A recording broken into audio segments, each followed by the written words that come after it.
الحمد للہ وحدہ لا شریک لہ والصلاۃ والسلام علی من لا نبی بعد۔ میں نے المہند علی المفند کا مکمل پس منظر آپ کی خدمت میں پیش کر دیا تھا۔ علماء مدینہ نے یا علماء حرمین نے کہہ لیں 26 سوالات اکابر علماء دیوبند کی خدمت میں تحریر فرما کر بھیجے، اور حضرت مولانا خلیل احمد سہارنپوری نور اللہ مرقدہ نے ان 26 سوالات کے جوابات فصیح عربی میں تحریر فرمائے، اور اس پر حضرت شیخ الہند مولانا محمود حسن دیوبندی رحمہ اللہ تعالی، حضرت مولانا محمد قاسم ننوتوی رحمۃ اللہ علیہ کے صاحبزادے حافظ محمد احمد محتمم دارالعلوم دیوبند، حکیم الامت مجدد الملت مولانا اشرف علی تھانوی نور اللہ مرقدہ، حضرت مفتی کفایت اللہ دہلوی مفتی اعظم ہند رحمہ اللہ تعالی، حضرت مولانا مفتی عزیز الرحمان مفتی اعظم دارالعلوم دیوبند، ان جیسے حضرات نے ان جوابات پر دستخط فرمائے اور توثیق فرمائی۔ اس کتاب کا نام آپ کسی جگہ پہ المہند پڑھیں گے اور بعض جگہ پہ التصدیقات لدفع تلبیسات یہ پڑھیں گے۔ اگر کسی جگہ پر آئے نا کہ مولانا سہارنپوری کی کتاب التصدیقات لدفع تلبیسات میں یہ ہے، اس سے مراد یہ المہند ہی ہے۔ اسی کتاب کا ایک نام یہ ہے، ایک وہ ہے۔ اصل نام المہند ہے اور معروف التصدیقات کے نام سے ہے۔ سوال اول اور سوال ثانی دیکھیں۔ بس اوقات ایک ایک سوال الگ کیا ہے، اور بس اوقات دو اور بس اوقات تین سوالات بھی اکٹھے کر دیے۔ ما قولکم فی شد الرحال الی زیارت سید الکائنات علیہ افضل الصلوات والتحیات وعلی آلہ وصحبہ۔ پہلا سوال کہ حضور اکرم صلی اللہ علیہ وسلم کی قبر مبارک کی زیارت کے لیے سفر کرنا تمہارے ہاں کیسا ہے؟ تم اس کے بارے میں کیا کہتے ہو؟ یہ جو ہے نا فی شد الرحال الی زیارت سید الکائنات، اس سے مراد ہے الی زیارت قبر سید الکائنات۔ دوسرا سوال ای الامرین احب الیکم وافضل لد اکابرکم للزائر هل ینوی وقت الارتحال زیارتہ علیہ السلام او ینوی المسجد ایضا؟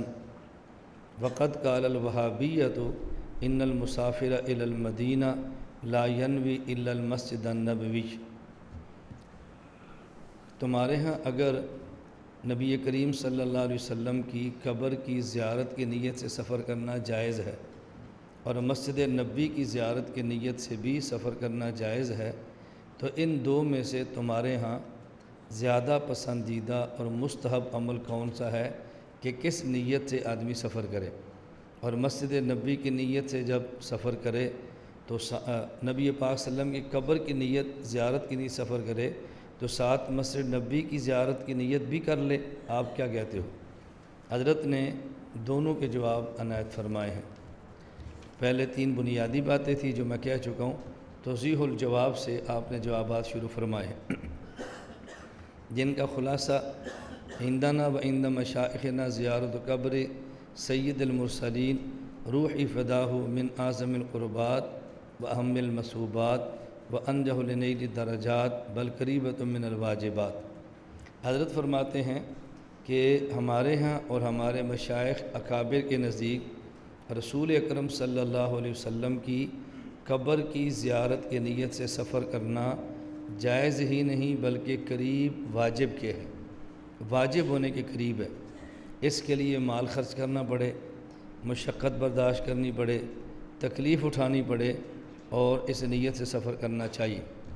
بلکہ ہمارے ہاں بہتر یہ ہے کہ جب اور ساتھ مسجد نبوی کی زیارت کی نیت بھی کر لے، بالکل جائز ہے، لیکن ہمارے ہاں بہتر یہ ہے کہ جب آدمی مدینہ منورہ کا سفر کرے تو رسول اکرم صلی اللہ علیہ وسلم کی قبر مبارک کی زیارت کی نیت سے سفر کرے، صرف حضور کی قبر کی زیارت کی نیت کرے بس۔ جب مدینہ منورہ پہنچے گا تو مسجد نبوی کی زیارت بھی ہو جائے گی اور دیگر مقامات مقدسہ کی زیارت بھی ہو جائے گی، اور بہتر یہی ہے، اس لیے کہ رسول اکرم صلی اللہ علیہ وسلم نے فرمایا من جاءنی زائرا لا تحملہ حاجت الا زیارتی کان حقا علی ان اکون له ان اکون شفیع اللہ یوم القیامہ او کما قال، کہ جو شخص میری زیارت کی نیت سے سفر کرے، یہاں میری زیارت سے مراد ہے میری قبر کی زیارت کی نیت سے سفر کرے، تو مجھ پر لازم ہے کہ میں قیامت کے دن اس آدمی کی شفاعت کروں۔ ملا جامی رحمۃ اللہ علیہ نے حج کا سفر مستقل کیا اور رسول اکرم صلی اللہ علیہ وسلم کی قبر مبارک کی زیارت سے مستقل سفر فرمایا ہے۔ حضرت فرماتے ہیں ہمارے تو مسئلہ یہی ہے کہ حضور پاک صلی اللہ علیہ وسلم کی قبر کی زیارت کی نیت سے سفر کرنا جائز ہے، ساتھ مسجد نبی کی زیارت کر لے تو بھی ٹھیک ہے، اور بہتر یہ ہے کہ صرف قبر کی زیارت کی نیت سے سفر کرے اور وہاں جا کر مسجد نبی کی نیت بھی کر لے۔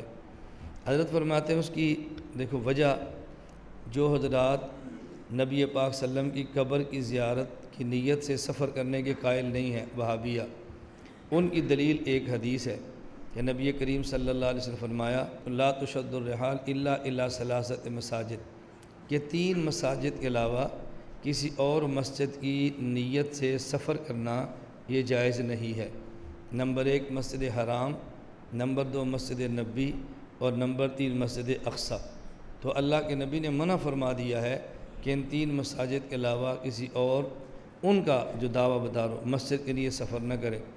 حضرت فرماتے جو حدیث پیش کرتے ہیں اس حدیث سے تو ثابت ہوتا ہے دلالت النص کے طور پہ کہ نبی کریم صلی اللہ علیہ وسلم کی قبر کی زیارت کی نیت سے سفر کرنا چاہیے۔ کیوں؟ اس کی وجہ یہ ہے کہ اللہ کے نبی نے فرمایا کہ 3 مساجد کی نیت سے سفر کیا کرو اور باقی مساجد کی نیت سے سفر نہ کرو۔ وجہ یہ ہے کہ ہر مسجد میں جب آپ باجماعت نماز پڑھیں گے تو ثواب متعین ہے کہ 25 گنا، ایک روایت 27 گنا ملے گا۔ ہاں البتہ مسجد حرام میں اگر نماز پڑھیں تو ایک نماز پر 1 لاکھ کا ثواب ملے گا۔ مسجد نبی میں نماز پڑھیں تو ایک رکعت پر، ایک نماز پر 50,000 کا ثواب ملے گا، اور اگر مسجد اقصی میں پڑھیں تو ایک نماز پر 1,000 کا ثواب ملے گا۔ اور ایک روایت مسجد اقصی کے بارے میں 500 نمازوں کی ہے اور مسجد نبی کے بارے میں 1,000 کی ہے، یعنی حرم میں نماز پڑھیں، حرم مکہ تو ایک نماز پر 1 لاکھ کا ثواب، مسجد نبی پڑھیں تو ایک پر 1,000 کا ثواب، اور مسجد اقصی میں پڑھیں تو ایک نماز پر 500 کا ثواب۔ حضرت مولانا محمد امین اکاڑوی رحمۃ اللہ علیہ ایک بات فرمایا کرتے تھے کہ جب ہم کہتے ہیں کہ مسجد نبی میں نماز پڑھیں تو ایک نماز پر 50,000 کا اجر ملتا ہے، تو غیر مقلد کہتے ہیں کہ یہ حدیث ضعیف ہے۔ تو ہم کہتے ہیں چلو 50,000 والی ضعیف ہے اور 1,000 والی صحیح ہے، مسجد نبی میں نماز تم بھی پڑھو اور ہم بھی پڑھیں، صحیح روایت والا اجر اللہ تمہیں دے دے اور ضعیف روایت والا اجر اللہ ہمیں دے دے، تمہیں ایک پر 1,000 مل جائے اور ہمیں ایک پر 50,000 مل جائے۔ حضرت فرماتے اب آمین بھی کہنے کے لیے تیار نہیں ہوتے، وہاں سے بھی ڈر لگتا ہے۔ تو خیر وہ فرما رہے ہیں، حضرت سہارنپوری فرماتے ہیں کہ جس حدیث کو تم نے دلیل بنایا مساجد ثلاثہ کے علاوہ کسی اور مسجد کا سفر نہیں کرنا اور اللہ کے نبی کی قبر کی زیارت کے لیے سفر بھی نہیں کرنا، یہی حدیث دلیل ہے کہ اللہ کے نبی کی قبر کی زیارت کے لیے سفر کرنا جائز ہے۔ کیوں؟ میں بتا رہا تھا دنیا کی ہر مسجد میں نماز پڑھنے کا ثواب ایک جتنا ہے، لیکن مسجد اقصی میں 500، مسجد نبی میں 1,000 اور مسجد حرام میں 1 لاکھ۔ ان کے علاوہ چونکہ مساجد میں نماز پڑھنے کا ثواب مساوی ہے، اس لیے کسی مسجد کی نیت سے سفر کرنے کی ضرورت نہیں ہے۔ اب حضرت فرماتے ہیں کہ ان مساجد کے زیارت کی نیت سے سفر کرنے کی اجازت دی ہے، ان 3 مساجد کو باقی مساجد پر افضلیت حاصل ہے۔ اب دیکھنا یہ ہے اللہ کے نبی کی قبر کو باقی مقامات پر افضلیت حاصل ہے کہ نہیں۔ اگر افضلیت حاصل ہے تو جو دلیل ان مساجد ثلاثہ کے سفر کی تھی وہی دلیل وہاں پر، وہی وجہ جو وجہ ان کے سفر کی تھی وہ وجہ وہاں پر موجود ہے، تو دلالت النص سے ثابت ہوتا ہے کہ اللہ کے نبی کی قبر کی زیارت کے لیے سفر کرنا بھی ایسے ہی جائز ہے جیسے ان 3 مساجد کی زیارت کی نیت سے سفر کرنا جائز ہے۔ اس کی وجہ یہ ہے کہ رسول اکرم صلی اللہ علیہ وسلم اپنی قبر مبارک میں تشریف فرما ہے، اور یہ قبر مبارک کا وہ حصہ مٹی کا جو اللہ کے نبی کے جسم سے ملا ہے، اس پر اہل سنت والجماعت کا موقف یہ ہے یہ کعبہ سے بھی افضل ہے، یہ کرسی سے بھی افضل ہے، حتیٰ کہ اللہ کے عرش سے بھی افضل ہے۔ تو وہ جگہ جو مسجد نبوی اور مسجد حرام سے بذات خود افضل ہے، تو اس جگہ کی زیارت کے لیے سفر کرنا جائز کیوں نہیں ہے؟ اب آپ یہ کہیں گے اس جگہ کی زیارت تو بندے کو ہوتی نہیں ہے، اس جگہ کی زیارت تو بندے کو ہوتی نہیں ہے، ہو تو رہی ہے باہر کی دیوار، دیوار کے اوپر دیوار، اس کے اوپر پھر دیوار۔ ہم کہتے ہیں ہم تو اسی کی زیارت کے لیے جاتے ہیں، لیکن اگر اس کی زیارت نہ ہو وہ ہمارے اختیار میں نہیں ہے، اس لیے اس کا متصل لگا، پھر اس سے متصل لگا۔ جو ہمارے اختیار میں ہم وہ تو کریں گے نا، جو ہمارے اختیار میں نہیں، ہمارے بس میں نہیں ہے۔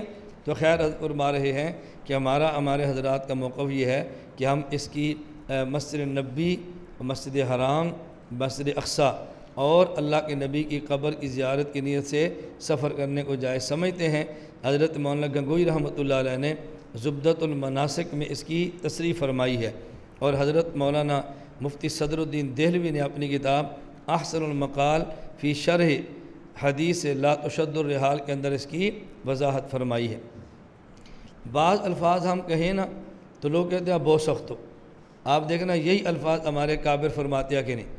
جلال محنت میں دیکھنا حضرت مولانا خلیل احمد صاحب فرماتے ہیں وَأَيْضًا فِي هَذَا الْمَبْحَثِ الشریف، توجہ رکھنا، رسالۃ لشیخ مشائخنا مولانا المفتی صدر الدین الدہلوی قدس اللہ سرہ العزیز، آگے پڑھنا، اقام فیہا الطامۃ الکبریٰ علی الوہابیہ، ایک ایسی تصنیف ہے کہ جس کتاب میں حضرت نے وہابیت پر قیامت برسا دی ہے۔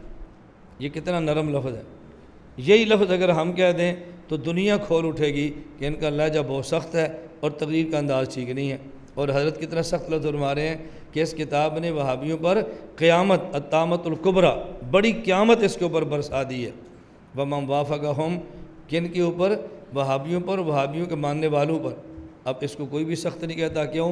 حضرت سہارنپوری نے لکھا ہے حضرت سے عقیدت ہے، سخت بات بھی نرم نظر آ رہی ہے، اور جب بندے سے عقیدت نہیں ہوتی تو نرم بات بھی سخت نظر آتی ہے۔ میں اکثر یہ بات عرض کیا کرتا ہوں کہ جب آدمی کو عقیدت ہو اس کے لطائف بھی علم نظر آتے ہیں، اور جب آدمی سے عقیدت نہ ہو اس کا علم بھی بندے کو لطیفہ نظر آتا ہے۔